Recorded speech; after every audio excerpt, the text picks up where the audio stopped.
Samsung Galaxy S25 Ultra, which, spoiler alert, seems to have changed about as much as a sequel in a movie series you didn't ask for.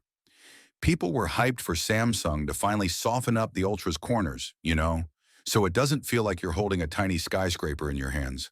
But guess what? Samsung said, nah, we're sticking with our original Lego block design. They did round off the corners, but only slightly, like the difference between a cube and a slightly softer cube. Revolutionary, right? Now, Samsung apparently got so bored, they leaked some dummy units. And these aren't even the exciting kind of dummies. They're just hunks of plastic for case makers. But even those dummies are spilling the beans. The S25 Ultra still has that awkwardly blocky look. So if you were hoping for a phone that feels good in your hand, well, grab a pillow because you're going to need it to soothe your soul. Oh, and don't get too excited about the Ultra's camera design either. Sure, the sensors are bigger, but visually it's like they took last year's design and said, let's just hit copy-paste. The Ultra might pack 200 megapixels, but let's be real.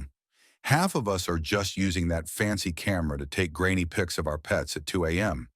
If you wanted a noticeable visual change from the S24, well, sorry to disappoint. Again, but at least your blurry cat photos will have bigger sensors. Now, for all of you out there dreaming of a phone that's comfortable to hold, here's the tea. Samsung's Ultra series is still the chunky brick it's always been. They're all like, we heard your ergonomic complaints, and we're here to offer some light sandpapering around the edges. Sure, your hand may still feel like it's holding a concrete slab, but hey, it's a slightly rounder slab. So progressive, right? And just when you thought things couldn't get any more predictable, Samsung drops the S Pen again, like it's some hot new feature. At this point, the S Pen is to Samsung what a dad joke is to a family dinner. It's always there, but no one's asking for it. Sure, it's great if you're a productivity nerd, but for the rest of us, we're just sitting here wondering why we need to jam a stylus into our 2024 smartphones like it's 2005. Now let's jump to the big fight. iPhone 16 Pro Max versus Galaxy S24 Ultra. It's like comparing a perfectly sculpted piece of tech art to a phone that just discovered yoga, but is still wearing cargo pants. The iPhone naturally is all sleek, thin bezels, and those classic flat sides, while Samsung is over here like, we made it curvier, kinda.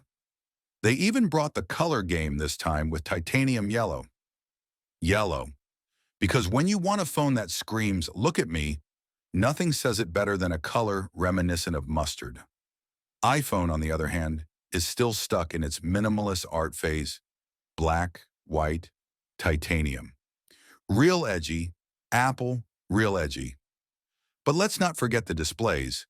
Apple is out here with a 6.9-inch masterpiece that's probably more vibrant than your entire life. Samsung, of course, has their 6.8-inch AMOLED because they know if there's one thing Android users need, it's slightly cooler blue tones. Apple can dim down to 1 net for late-night scrolling, making it perfect for those existential crises at 3 a.m., while Samsung's screen is better outdoors in case you actually go outside. Under the hood, it's Apple's A18 Pro versus Samsung's Snapdragon 8 Gen 3, and look, if you're running extreme stress tests on your phone, you either work for NASA or just like bragging at parties. Both phones are beasts, but Apple keeps its cool longer, while Samsung is like that friend who sprints at the start of a marathon and then needs a break at mile 3.